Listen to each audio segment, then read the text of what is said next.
Thank you for watching Scary Bear Attacks. If you like this episode, please remember to hit the like button and leave a comment or two, then subscribe and click on the bell to receive notifications of whenever we release new videos. Also, please remember to share them to your social media. Welcome back to Scary Bear Attacks.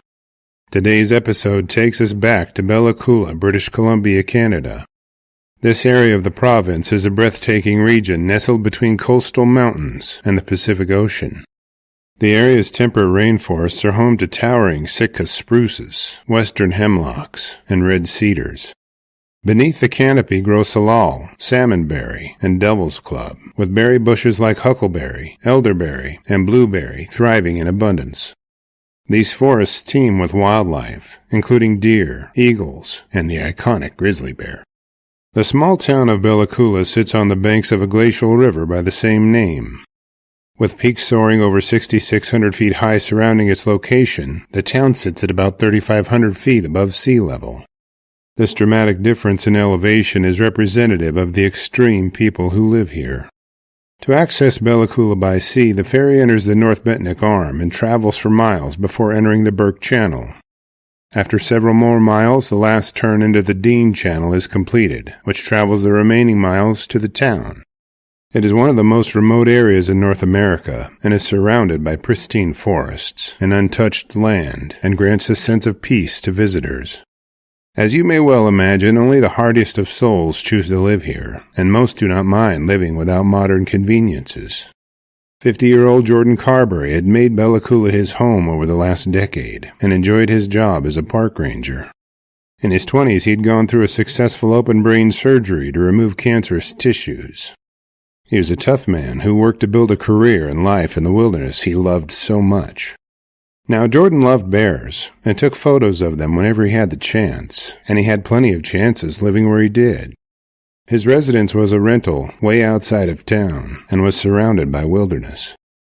His home didn't have a landline, nor did it receive cellular phone service, so if emergencies arose, Jordan knew he would have to deal with it on his own. Jordan was somewhat accustomed to seeing bear sign around his property. He had a few fruit trees, and bears seemed incapable of avoiding the tempting aromas from the fruit. He'd recently traveled for a week and was returning to his home when his headlights caught a glimpse of something near his small orchard. As the beam of his headlights panned the brush outside of his home, Jordan could see 3 grizzly bears. There was a large sow, approximately 500 pounds, and 2 of the prior year's cubs, each weighing in about 250 to 300 pounds. The trip had taken a toll on the park ranger, and he thought nothing of the presence of the grizzlies as he made his way inside his home and to the warm comfort of his bed. Waking at around 5 a.m. in the morning on July 3, 2018, Jordan was getting ready for the day when he noticed movement near his cherry tree. Being a photo fanatic, Jordan grabbed his cell phone and headed outside. Despite a lack of cell service, his phone still worked as a great camera to capture wildlife pics, so away he went. As Jordan approached the cherry tree, he could see 2 medium-sized grizzly bears had climbed into the limbs to enjoy some newly ripened cherries. Perhaps his recent vacation had taken the cautious edge off of his respect for wildlife, because Jordan approached much more closely than he should have. One of the cubs was careless in its pursuit of cherries and placed too much weight on a small limb of the tree. The branch gave way, sending the cub tumbling from the tree only a few yards in front of Jordan. What Jordan didn't know is that there were actually 3 grizzlies, and the sow of the cubs was concealed in the brush beneath the tree. She heard the twig snap and caught sight of Jordan as he approached. Recognizing him as a potential threat, she burst from the brush and charged toward the man, with her mouth wide open and ready to do him great harm. Thoughts flashed through Jordan's mind as he processed the predicament he was in. Thoughts like, "I'm in trouble, she's going to kill me," flashed through his mind as he spun to flee the angry sow's jaws. Jordan was only 12 meters from the entrance to his home. 12 short strides to safety. The average man can cover this distance in about 2.8 seconds, and Jordan got about 8 strides into the 12 he needed before he was sent sprawling by a tremendous impact. Before Jordan could regain his senses, he felt the sow's jaws clamp onto the top of his head. She pulled him from the ground, only to slam him down again. As she tried to pick him up again, Jordan's scalp ripped loose, severing a chunk of skin about 3 inches by 3 inches. Now laying on his back, Jordan knew he had to fight or this grizzly would dispatch him within a few seconds. He bicycle kicked at her from his back several times before the bear swatted his legs to one side.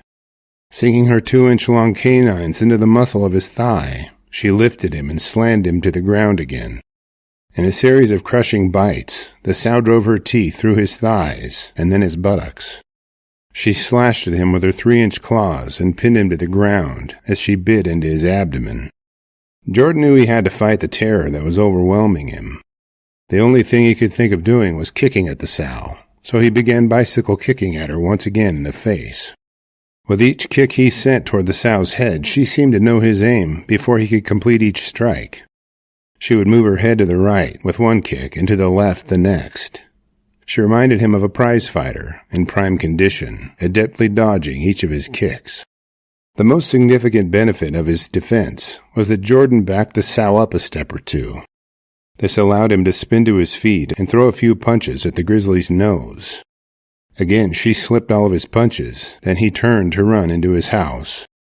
Pouring blood from several wounds, Jordan stumbled his way up the few steps into his home. He knew he couldn't get a hold of anyone to help, so if help wouldn't come to him, he'd have to go to it. Jordan searched for and found his car keys, then turned back toward the door. He only had a few feet to walk, but was dizzy and worried about where the sow had gone. Rushing through the door, Jordan could see the sow had returned to near the cherry tree. As soon as the sow saw the man, she bolted once again toward him. The race was a close one, but Jordan slammed the car door just as the sow got to within striking distance. He didn't have time to assess the injuries imparted by the sow's jaws and claws. The 10-minute drive to the hospital was difficult, as Jordan fought off falling unconscious and going into shock. Now covered from head to toe in blood, Jordan stumbled his way into the emergency room and the shocked staff inside. Upon examining his injuries, the medical staff noted Jordan had lost a patch of his scalp during the initial part of the attack. The puncture wounds on his thighs left deep wound channels, with holes about 2 inches long, ripped through his flesh.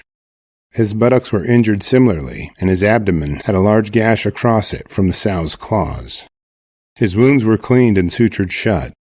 After 14 days of observation and surgical procedures, Jordan was released to heal at home.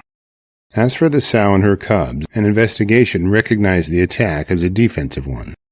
She was defending the cherries as a food source, as well as her cubs from what she perceived as a threat.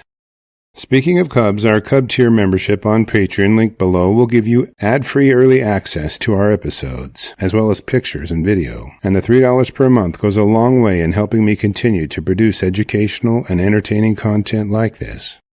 When wildlife officers asked Jordan what action he would like them to take regarding the grizzlies, he indicated that he was at fault for the attack. He knew that he had approached too closely for the sow to feel safe. Insisting that nothing should be done to the sow or her cubs, the man hoped the investigators would see things his way, and they did. In comments made after the attack, Jordan stated that his injuries could have been much worse. The sow could have easily hooked one of her canines in his eye socket or torn his guts loose, but didn't. Given the bears left the area around his home, Jordan knew the incident was just a case of being in the wrong place, doing the wrong thing at the wrong time. British Columbia is home to approximately 15,000 grizzly bears, making it one of the largest populations in North America. Bella Coola is known for its high density of grizzlies, particularly during summer and fall, when bears are drawn to salmon streams and fruit trees. While grizzly attacks are rare, they typically occur when bears are surprised or feel their cubs are threatened. The province averages fewer than 10 reported bear attacks annually. After reviewing the details of Carbery's attack, I'm left with a few questions for you. Was Jordan's lack of caution around the grizzlies a case of familiarity breeding contempt? Should stricter regulations be implemented regarding fruit trees and attractants near homes, or is there an assumed risk when living in bear country? What would you do if you saw 3 big old grizzly bears eating cherries from your orchard? I'm pretty sure I'd forfeit the fruit and watch from far away. I will gladly read and reply to your thoughts, so post your comments in the comments section below, and let's talk about it. Thank you for watching Scary Bear Attacks. If you've enjoyed this episode, please consider clicking on the like button and clicking on the bell icon. We'll help you know when we post our new episodes. Posting our video links to your social media profiles furthers awareness, and it's fun. We slashed our prices in our merch store, linked below, so check out the bargains there while you shop. As a member of our human community, remember to adventure bravely and be careful out there, especially in bear country.